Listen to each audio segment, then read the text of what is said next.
Congo, Congo nde mboka, mboka ngo mokengeli koi, mboka ngo mokengeli léopard.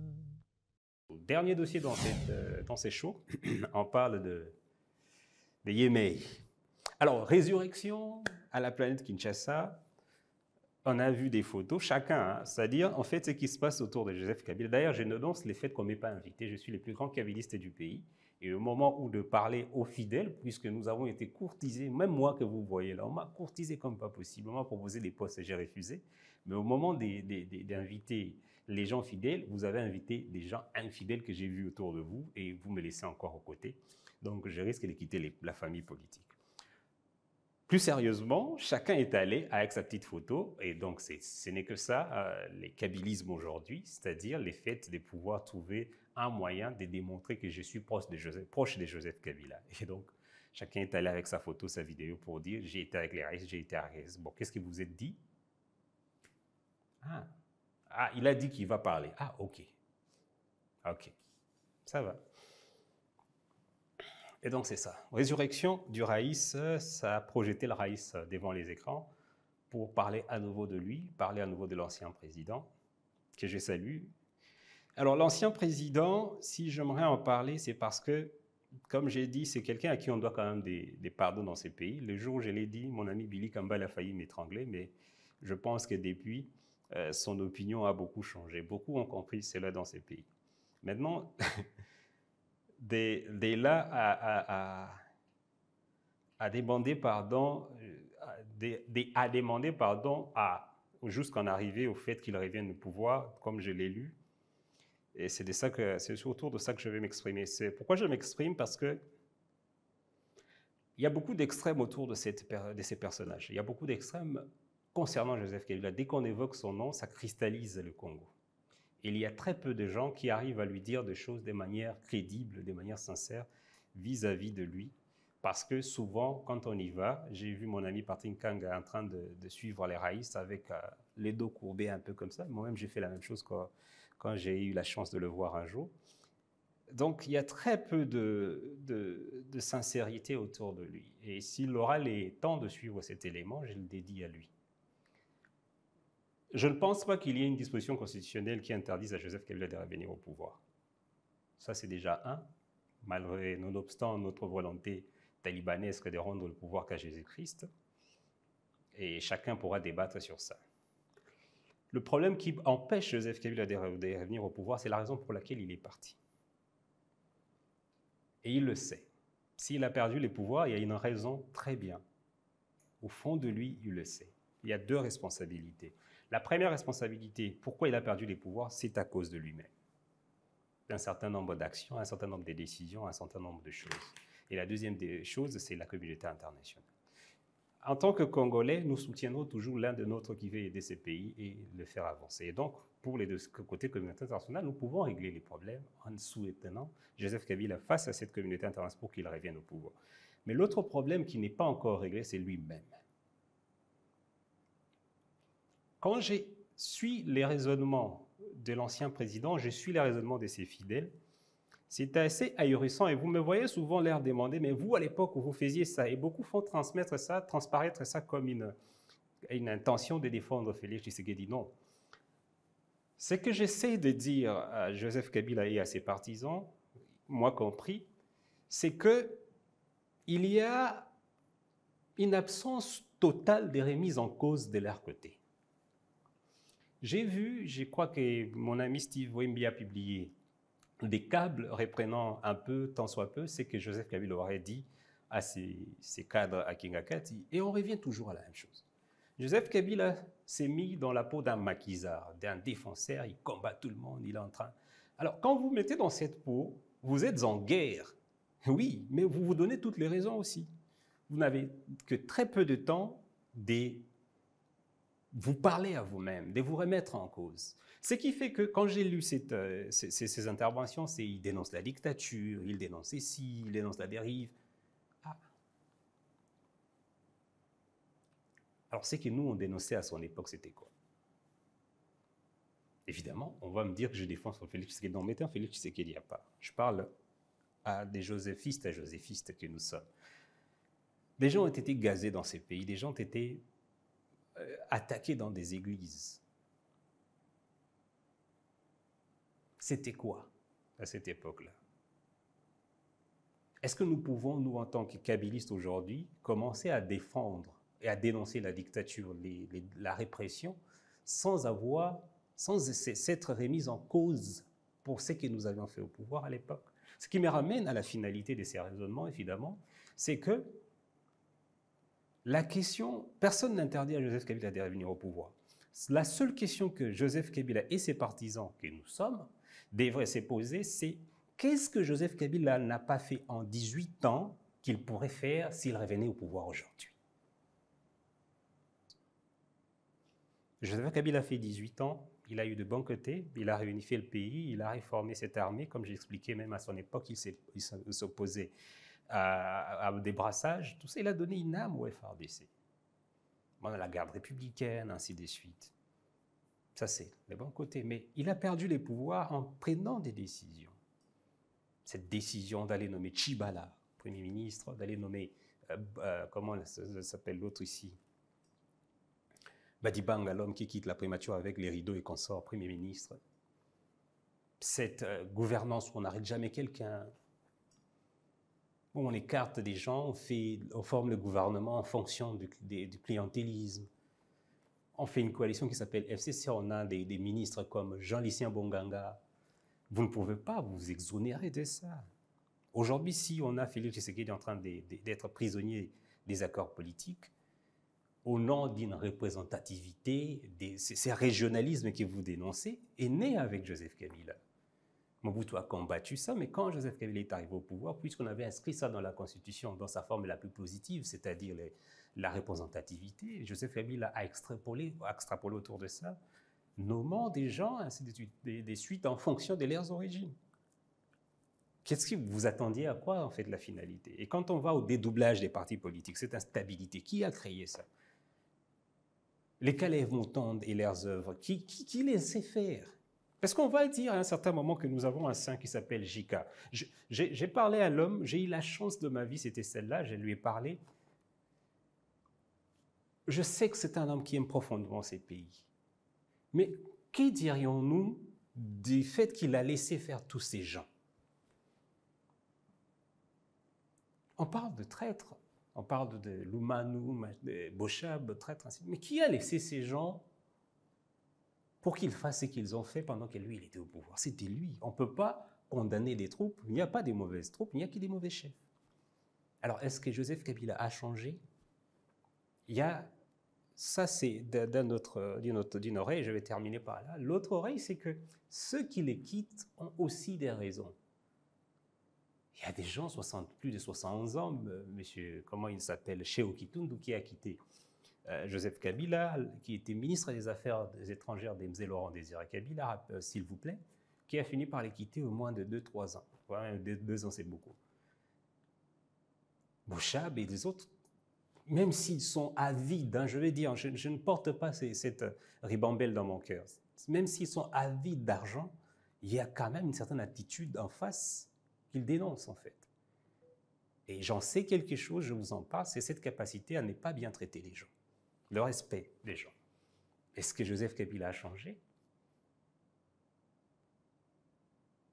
Et donc, c'est toute cette litanie des choses, de ces questionnements internes, l'absence de ces questionnements internes me laisse sceptiques quant à la volonté de vouloir revenir au pouvoir. Le Congo doit changer par le changement de ses leaders. Vous voyez. Peu importe, que ce soit Joseph Kabila, que ce soit X et Y qui reviendra au pouvoir, qu'il faut que ce soit quelqu'un qui soit lui-même au fond de lui transformé. Je vais dire ma position, pourquoi je soutiens tant soit peu ces derniers temps Félix Tshisekedi, c'est parce que j'ai compris que ce président ne sera pas celui qui va développer les pays en ce moment. Parce qu'il a la même problématique que Joseph Kabila avait, le monstre politique, c'est-à-dire cette classe politique. Malheureusement, il se laisse entraîner comme Joseph Kabila dans les partis, dans les côtés les plus extrêmes. Mais il y a une chose avec ces présidents, c'est que comme l'a dit le ministre Patrick Mouyaya, à l'époque c'était honorable, c'est qu'il va nous aider à briser en fait la malédiction. Félix Tshisekedi. C'est pour ça que j'ai prié mon Dieu, qu'il soit ou qu'il m'écoute en ce moment, que Félix Tshisekedi ait un deuxième mandat, s'il vous plaît.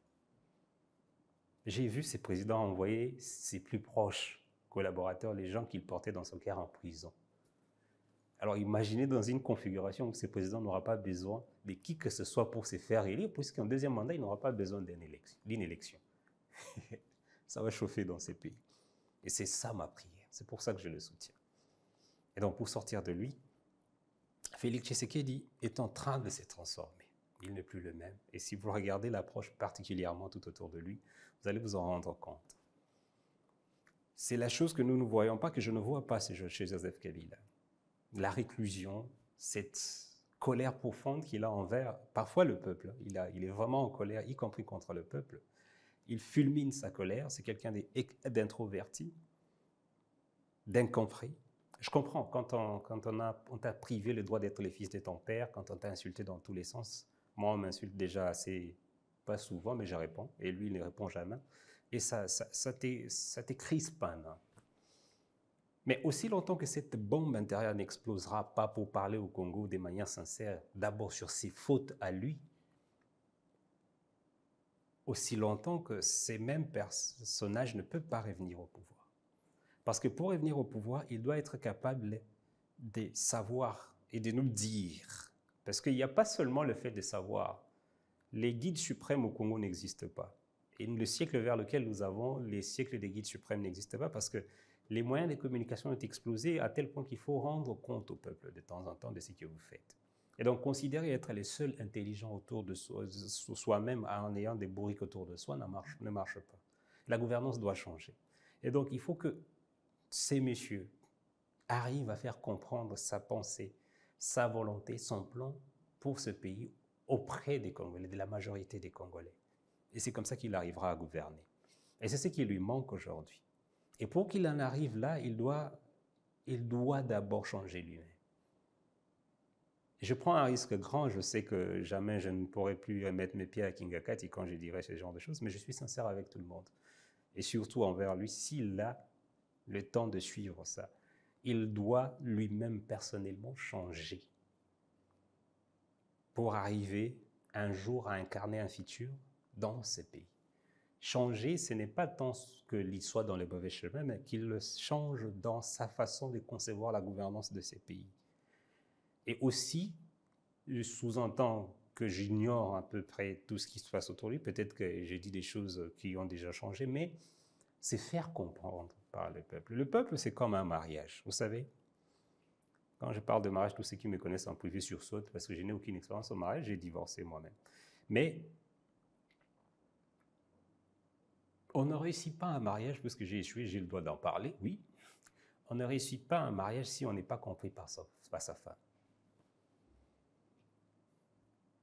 C'est ça le problème avec entre Joseph Kabila et ses pays. Il n'est pas compris par ses pays. Il ne fait aucun effort d'être compris par ses pays. Les gens vont dire, il a parlé, il a essayé. Non, il n'a pas fait d'effort. Il n'a pas suffisamment fait d'effort et c'est pour cela que nous n'arrivons pas à les comprendre. Il est parti sur une expérience, un principe simple anglo-saxon, c'est que à partir du moment où vous ne comprenez pas ce que je fais, vous êtes bête dans un coin, moi je vais poursuivre dans cette direction, vous allez me suivre. Ça ne marche pas, nous ne sommes pas culturellement comme ça. Et donc pour revenir sur Joseph Kabila doit essayer d'accepter et de rendre compte de sa part, de sa mauvaise part. Ouais, quand j'ai écrit un jour l'article sur la part de Joseph Kabila, notamment sur sa famille politique, vous avez les PPRD par exemple. Depuis qu'ils ont perdu les élections, vous avez le même secrétaire, les secrétaires permanents. On ne change pas, on ne mobilise personne. En fait, à un certain moment, on peut dire « Oh, c'est brillant parce que c'est un plan, c'est un guide suprême, il sait ce qu'il fait. » Non, s'il vous plaît, on vit on vit avec les gens. Et les gens, ce n'est pas seulement les cadres de votre parti politique. Le PPRD, je présume, a des militants. Qui de ces militants aujourd'hui sait ce que Joseph Kabila veut de lui? Vous voyez. Et quand je parle de PPRD, il y a les FCC, ce qui en reste, les cendres du FCC. qui sait où est-ce qu'ils vont? Je pense qu'à un certain moment, cette capacité, ce management a démontré que le patron ne se soucie que de lui. En tout cas, dès l'entendement que nous voyons les choses. Maintenant, est-ce un choix stratégique? Oui, on est libre. Mais si on veut revenir au pouvoir, il faut comprendre, il faut qu'on arrive à se faire comprendre soi-même. Il faut qu'on arrive à accepter ses propres fautes, les erreurs qu'on a commises. Et on ne l'accepte pas pour soi-même. Il faut venir dire à ces peuples pourquoi on a traîné les cercueils de Nkosi Mukendi par terre. Ce sont des juxtapositions que je suis en train de faire, je l'accepte, mais ce sont de petits faits qui ont créé l'image populaire de Joseph Kabila dans ce pays. Et aussi longtemps que nous ne réglerons pas, nous n'expliquerons pas, je dis nous parce que nous sommes des kabylistes, n'expliquerons pas ces petits faits auprès des différents peuples, ça ne marcherait pas. L'autre question, c'est que qui Joseph Kabila n'a pas enrichi dans ces pays, mais qui est avec lui? Cette impunité qu'il avait instaurée, pourquoi personne ne comprend aujourd'hui? Pourquoi il ne viendra pas et nous expliquer? Parce que quand on est compris, même s'il y a des gens de mauvaise volonté, ça ne changera pas. Mais il y a une partie des gens, ne serait-ce que ceux qui sont avec lui, qui peuvent s'améliorer s'il prend le temps de leur expliquer.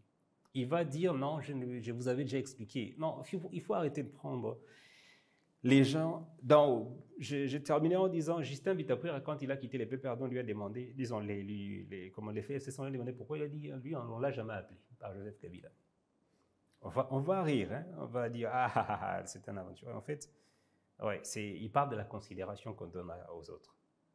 Mais Bitapuira n'est rien, on va dire, bon, le père, tant pis. Mais il y a beaucoup comme ça autour de lui qui ont changé les bords à cause de cette froideur naturelle, bien évidemment, mais qui peut s'améliorer si on prend tant soit peu le temps de se remettre en cause. Se remettre en question, c'est l'épreuve dure de Joseph Kabila, pour moi en tout cas. C'est une épreuve qui se fait seule. Se remettre d'abord en question sur sa gouvernance pendant 18 ans, se remettre en question sur ses rapports avec les autres, se remettre en question sur son rapport avec les Congolais, et puis se remettre en question sur ses fautes. Nous dire, peut-être qu'à ce moment-là, quand moi j'ai dit que les gens doivent aller demander pardon à Joseph Kabila, je ne parle pas forcément du peuple, parce que le peuple lui a donné tout ce qu'il a aujourd'hui, mais que lui aussi, à un certain moment, il faudra qu'il vienne aussi parler au peuple. Si la classe politique, c'est d'elle que je parlais quand je disais qu'il faut aller demander pardon à Joseph Kabila, la classe politique doit demander pardon à Joseph Kabila. Mais il y aura un moment où Joseph Kabila doit s'excuser auprès du peuple. Parce que le père d'une nation, c'est celui qui prend le plus sur lui. Et si vous attendez à ce qu'un peuple vienne vous demander pardon, alors vous ne méritez pas d'être appelé leader. Je les salue où qu'ils soient. Et donc, revenir au pouvoir, je pense que c'est libre, c'est légitime, c'est l'un des meilleurs hommes politiques que nous avons aujourd'hui au Congo. Mais revenir au pouvoir, pourquoi faire? C'est ça la question qu'on doit se poser. Et toute la mobilisation qu'il y aura en ce moment, toute direction qu'il faudrait prendre ne dépendra de quelle est cette question. Congo, Congo ndemboka, mboka ngo mokengeli koi, mboka ngo mokengeli léopard.